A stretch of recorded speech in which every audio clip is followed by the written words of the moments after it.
Hi every one, this is my first vlog. കുറേ നാളുകളായി എന്തെങ്കിലും വ്ളോഗ് എടുക്കണമെന്ന് വിചാരിക്കുന്നു, പക്ഷേ എൻ്റെ മടി കാരണം നടക്കാറില്ല. അപ്പം വീക്ക് ഡേയ്സ് എന്ന് പറയുന്നത് രാവിലെ വളരെ ബിസി ആയിരിക്കുള്ള ദിവസമായിരിക്കും, കാരണം ഹസ്ബൻഡിന് നേരത്തെ പോകണം. അപ്പം കിച്ചണിൽ ബ്രേക്ക്ഫാസ്റ്റ്, ലഞ്ച്, അതിൻ്റെ പ്രിപ്പറേഷൻ. ഇന്ന് ഹസ്ബൻഡിന് ലഞ്ചിന് ചിക്കൻ റോസ്റ്റ്, ചപ്പാത്തി, പിന്നെ കുറച്ച് സ്റ്റീംഡ് വെജിറ്റബിൾസാണ് കൊടുക്കുന്നത്. ബ്രേക്ക്ഫാസ്റ്റ് ഞങ്ങളെപ്പോഴും സ്മൂത്തി അല്ലെങ്കിൽ ഓവർനൈറ്റ്സ് ഓട്സാണ് കഴിക്കാറുള്ളത്. ഹസ്ബൻഡ് പ്രിഫർ ചെയ്യുന്ന സ്മൂത്തിയാണ്. മോനും സ്മൂത്തിയാണ് കുടിക്കാറുള്ളത്. അവനെന്തെങ്കിലും ഡിഫറെൻ്റായിട്ട് ഫ്രൂട്ട്സ് എന്തെങ്കിലും കൊടുത്താൽ ഹീ ഈസ് ഹാപ്പി. ഞാൻ ഓവർനൈറ്റ് ഓട്സിൽ എന്തെങ്കിലും ഫ്രൂട്ട്സ് ആഡ് ചെയ്യും, കുറച്ച് നട്ട്സ് ആഡ് ചെയ്ത് ഹണി എന്തെങ്കിലും ഒഴിച്ചിട്ട്. എൻ്റെ ബ്രേക്ക്ഫാസ്റ്റ് അതാണ്. ഹസ്ബൻഡ് പോയി കഴിഞ്ഞാൽ പിന്നെ എൻ്റെ same റൊട്ടീനാണ്.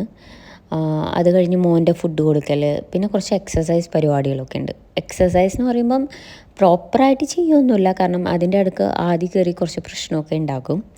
So but I stick to my routine so that like fit അല്ലെങ്കിലും കുറച്ച് ഹെൽത്തി ലൈഫ് സ്റ്റൈൽ കൊണ്ടുവരാൻ പറ്റും.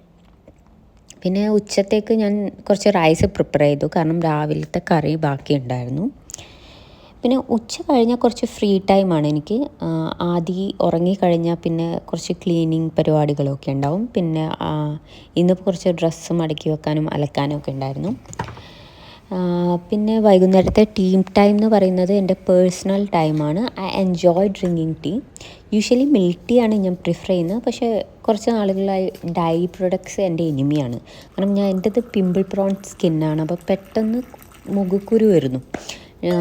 മിൽക്ക് പ്രൊഡക്ട്സ് എന്നെ വല്ലാതെ ബാധിക്കുമെന്ന് പറയാം. പിന്നെ മെയിനായിട്ട് ടീ കുടിക്കാനുള്ള കാരണം എന്ന് പറയുന്നത് ഇതാണ്, മസാല ബിസ്ക്കറ്റ്. നമ്മളെ നാട്ടിൽ ഇത് വളരെ അവൈലബിൾ ആയിരിക്കും, എല്ലാ ബേക്കറികളിലും ഉണ്ടാവും. പക്ഷേ ഇവിടെ ഞാൻ കാണാറില്ല. ലുലുവിൽ കിട്ടും. ഇത് ഞാൻ യൂഷ്വലി ലുലു എന്നാണ് വാങ്ങാറുള്ളത്. So this is one of my favourite biscuit. So ഇതൊരു കാരണമെന്നും പറയാം, ഒരു ടീ ടൈമിന്. So me time, tea time അങ്ങനെയും പറയാം. അത് കഴിഞ്ഞ് എനിക്ക് കുറച്ച് ഷോപ്പിംഗ് ഉണ്ടായിരുന്നു. ഷോപ്പിംഗ് എന്ന് പറയാൻ ഗ്രോസറി ഐറ്റംസ് അല്ല, ഞാനൊരു സ്റ്റാൻഡ് ഓർഡർ ചെയ്ത് തന്നു ഹോം ബോക്സിന്. ഇത് നൂണിലാണ് ഞാൻ ഓർഡർ ചെയ്തത്, കാരണം നൂണിൽ ഇപ്പോൾ കുറച്ച് ഓഫേഴ്സ് ഉണ്ട്. നാഷണൽ ഡേ വരികയല്ലേ, അതിൻ്റെ ഓഫേഴ്സ് ഉണ്ട്. അപ്പം ഞാൻ അതിനായിട്ടുള്ള കുറച്ച് ഷോപ്പിങ്ങിന് ഇറങ്ങിയാണ്. പിന്നെ യൂഷ്വലി മാക്സിൽ കയറി കുറച്ച് ഡ്രസ്സസ് ട്രൈ ചെയ്ത് നോക്കി. അപ്പോൾ ഒന്നും വാങ്ങിച്ചില്ല, എല്ലാം അവിടെ തന്നെ വെച്ച് പോന്നു, കാരണം I'm not able to choose anything. പിന്നെ ആദ്യം കൂടി ഉണ്ടായതുകൊണ്ട് it was not a good shopping എന്ന് പറയാം. കാരണം അവൻ ഇടയ്ക്കിടയ്ക്ക് എന്തെങ്കിലും പ്രശ്നമൊക്കെ ഉണ്ടാക്കും. പിന്നെ വന്നു ഡിന്നർ പ്രിപ്പയർ ചെയ്തു. പിന്നെ ആദ്യം എല്ലാവർക്കും ഗുഡ് നൈറ്റ് പറയുന്നു. ഹിറ്റ്സ് സ്ലീപ്പിംഗ് ടൈമായി. അപ്പോൾ ബൈ.